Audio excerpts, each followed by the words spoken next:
পরিচয় দিতে গিয়ে, রমজান মাসের পরিচয় দিতে গিয়ে আল্লাহ বলেন শাহরু রমাদানাল্লাযী উনজিলা ফীহিল কুরআন, রমজান সেই মাস যেই মাসে কোরআন নাজিল করা হয়েছে। সুবহানাল্লাহ। তাহলে যেই মাসে কোরআন নাজিল করা হয়েছে, এই মাসে যদি আমি আপনি কোরআনই না পড়ি, তাহলে এই রমজানের কোনো মূল্য আছে? আপনি যে রোজাদার, এটার প্রমাণ কি আপনি কোরআন নিয়ে বসে থাকবেন? আমরা রোজার প্রস্তুতি নিই শুধু খাওয়া দাওয়া নিয়ে, বেসন কিনতে হইব, বুট কিনতে হইব। হ্যাঁ, এগুলা কি নিষেধ? এগুলা নিষেধ না, কিন্তু আপনি প্রস্তুতি নেন, একটা রুটিন করেন। এই রমজানে আপনি কত বেশি কোরআন তেলাওয়াত করতে পারেন। যারা কোরআন জানি না, আল্লাহর কাছে নিয়ত করেন যে আল্লাহ, এই রমজানে আমি কোরআন শিক্ষা করা শুরু করব।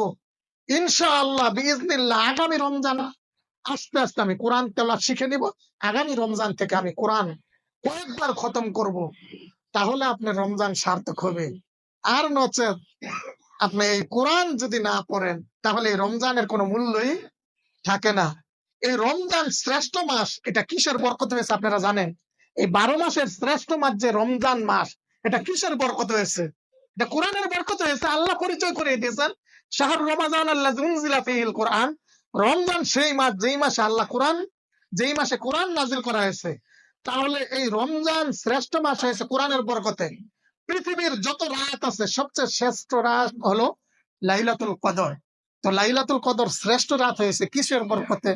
ইন্না আনজালনাহু ফি লাইলাতিল কদর। আল্লাহ বলেন নিশ্চয় আমি কদরের রাত্রিতে কোরআন নাজিল করেছি। তাহলে কদরের রাত্রিতে কোরআন নাজিল করার কারণে পৃথিবীর শ্রেষ্ঠ রাত হয়েছে লাইলাতুল কদর। তো এই কোরআনই যদি আমার আপনার জীবনে না থাকে, তাহলে এই রমজান মাসের কোনো মূল্য থাকে না।